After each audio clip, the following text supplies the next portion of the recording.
Mapagpalang araw po sa inyong lahat. Welcome pong muli sa ating programang ating pag-aralan. Ang ating pag-aralan po ay isang online Bible study sa Tagalog na gamit ang Amazing Facts Study Guide. Dito po ay matatalakay ang karaniwang tanong natin sa buhay at ang sagot po ay makikita sa mga teksto sa Bible.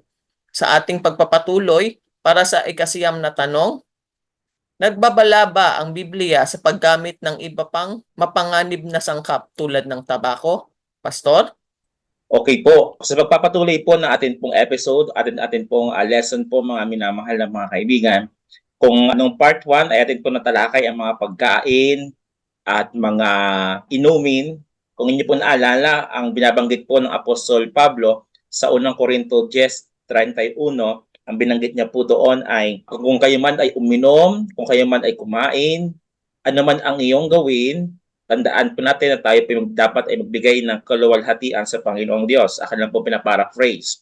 So, tapos na po yung pagkain. We all know the standard ng pagkain, mga kapatid. Ganong higit po sa ideal food na binanggit po ng Panginoon na tayo po ay dapat ay sa mga fruits, nuts, at lahat po na namumunga. Okay po? Doon naman po sa mga gulay na pinahintulutan ng Panginoon, ay yun po ay ideal din. Sapagkat yun po ay galing po sa lupa na pinagpaguran po natin.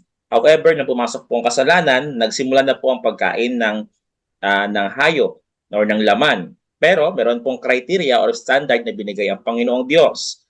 Doon po sa mga hayop sa lupa ay meron po tayong criteria or standard na dapat po biak ang kuko at kumunguya. Sa tubig naman po or mga hayop ng isda, dapat po ay may kaliskis at may palikpik. So ang alimango po, ang mga hipon, at anumang pong uri ng mga hayop, seafoods na hindi po pasok sa criteria yun ay hindi po dapat kainin. Sa mga ibon naman po, ang mga mandaragit na ibon at mga agila, buitre, ito po hindi po dapat po kainin. Now, ngayon po doon sa teksto po ng 31, ng unang Korinto, may sinabi po ang Apostol Pablo, ano man ang inyong gawin.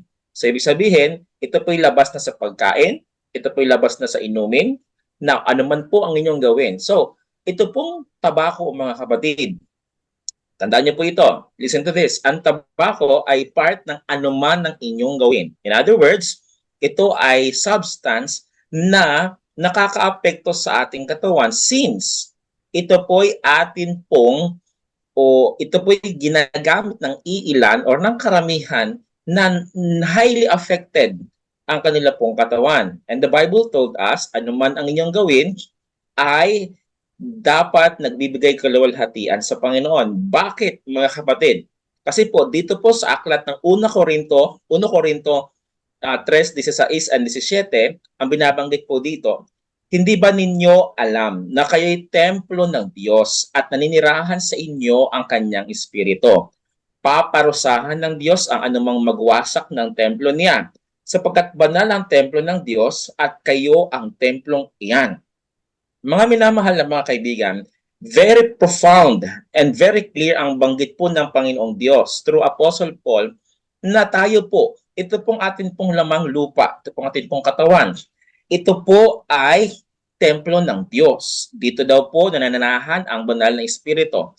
In other words, kailangan ang atin pong katawan ay worthy sa worship sa ating pong Panginoong Diyos. Kung inyo po naalala, nung unang bahagi po ng episode po na ito, sinabi ko po sa inyo, ako ay magbibigay ng illustration. Ngayon na po ito, mga kapatid, yung illustration po na yon. Halimbawa, kayo po ay meron pong isang bahay o tahanan. Okay, bahay mismo. Nais niyo po ba, mga kapatid, or kaaya-aya po bang tingnan na may bawat mga nakasabit po sa gilid ay may mga basura? Halimbawa, sa pintuan may basura, sa kusina may basura, sa CR may basura. Everywhere, sa loob po ng tahanan po ay may basura. Who among you wanted to live in that house? Wala naman po siguro po, mga kapatid.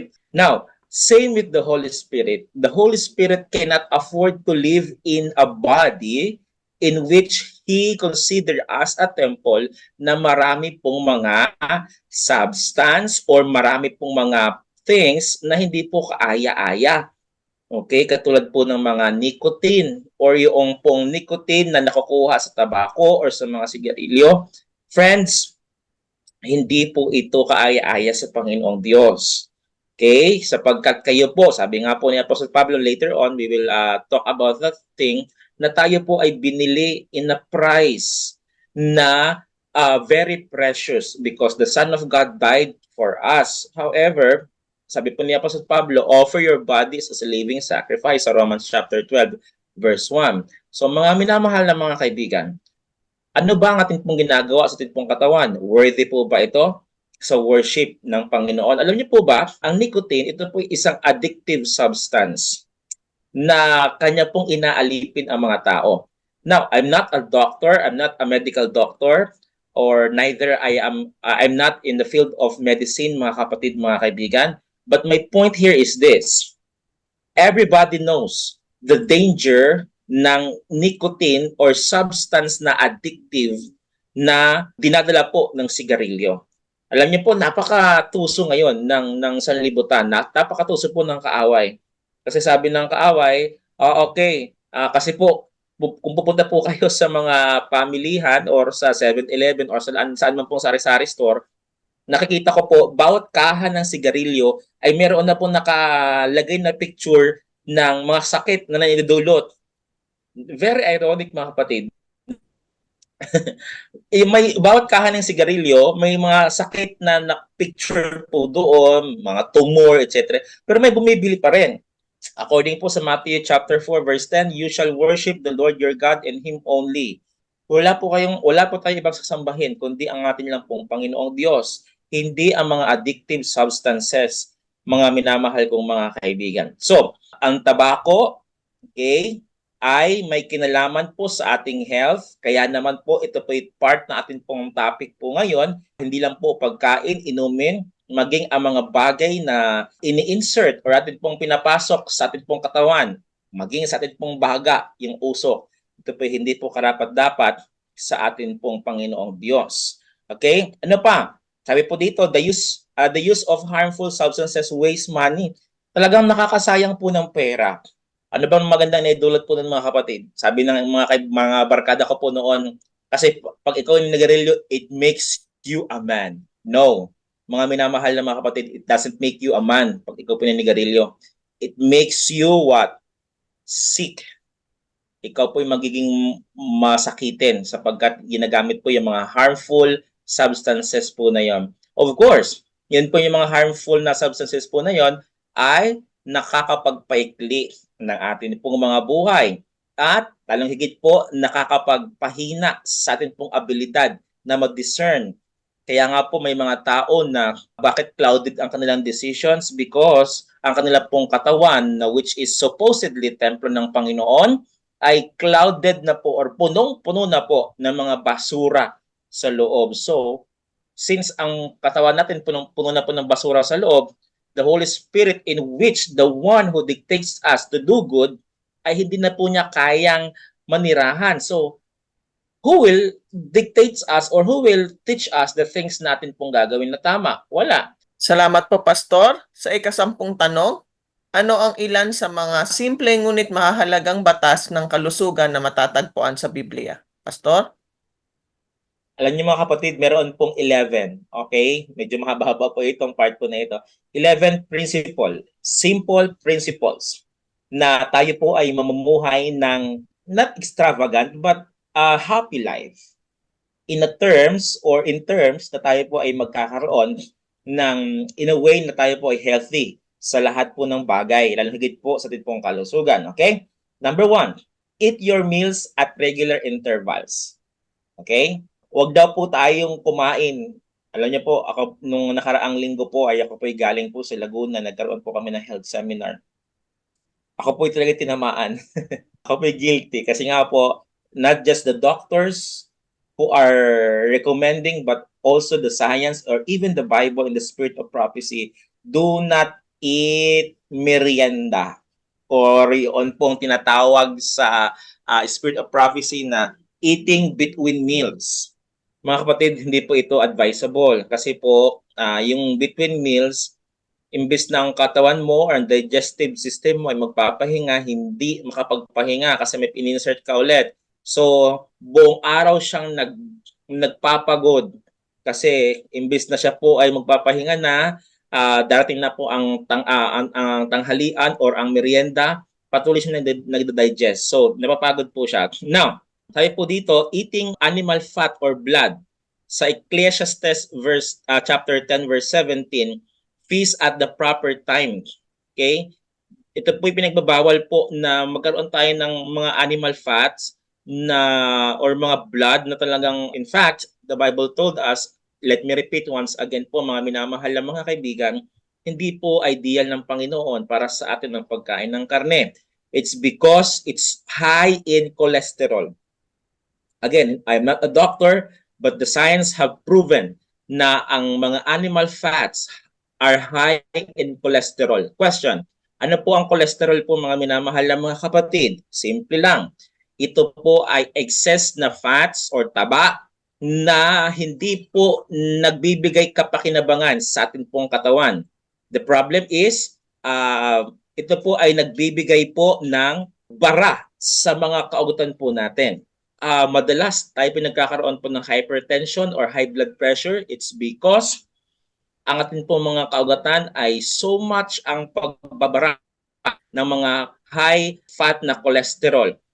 Sa science po, nung kami pinag-aral po ng science, meron pong binabanggit doon na HDL and LDL. Ang HDL po, yun po yung good cholesterol. High density lipoprotein. Yung LDL naman, low density lipoprotein. I mean, yun po yung mga masasamang cholesterol. Okay? So, let's beware for those cholesterol po, mga minamahal ng mga kapatid. Acts po 23 verse 2, binabanggit po sa Proverbs 23 verse 2, put a knife to your throat if you are a man given to appetite. Medyo medyo harsh ang tingnan, pakinggan. Pero simple lang po ang meaning noon. Do not overeat. Ano pa? Yan.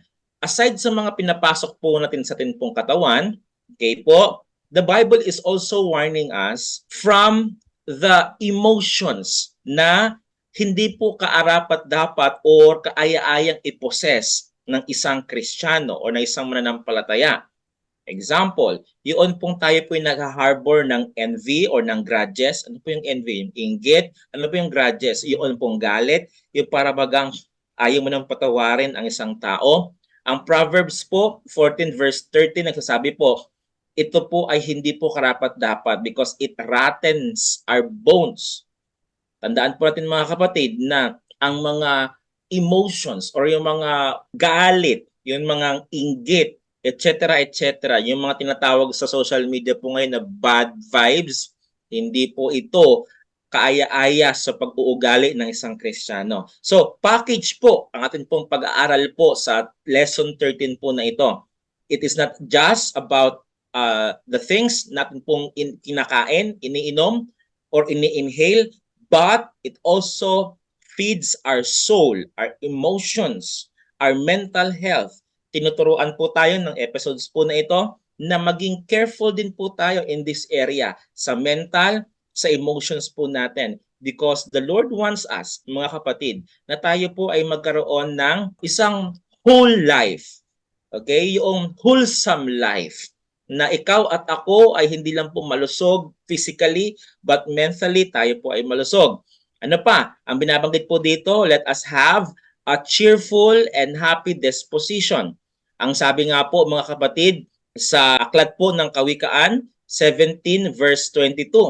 Okay, akin pong babasahin po sa inyo ang verse 22. Ang pagkamasiyahin ay mabuti sa katawan at ang malungkuti unti-unting namamatay. Okay? Let me repeat. Sa English po, a merry heart doeth good like a medicine. Sabi po dito sa Tagalog, ang pagkamasiyahin ay mabuti sa katawan at ang malungkuti unti-unting namamatay. Nakakalungkot po. Kasi kahit healthy ang kinakain mo, gulay, prutas, healthy yung physical body mo, pero everyday ka naman bugnutin, everyday ka naman din malungkot, no effect pa rin po yun. Yung kahit gano'n ka-healthy, kahit ikaw ay nagja-jogging, ikaw ang pinapasok na masamang substances sa katawan mo, pero ang emotions mo naman ay weak. Yung mental health mo naman ay poor. Mga kapatid, hindi rin po yun magiging effective yung atin pong healthy lifestyle. Because lifestyle is not just about the things we are eating or drinking, but the things we are thinking. Okay po? So, maging aware po tayo sa mga bagay na yun. Kaya, the Bible told us, let us be cheerful. Maging po tayo, positive po ang ating po mga pag-iisip every day. Hanggang sa susunod na bahagi po ng ating pag-aaral, ito pong muli si Lorraine na nagpapaalala sa inyo na mahal tayo ng ating Panginoon. Bye-bye!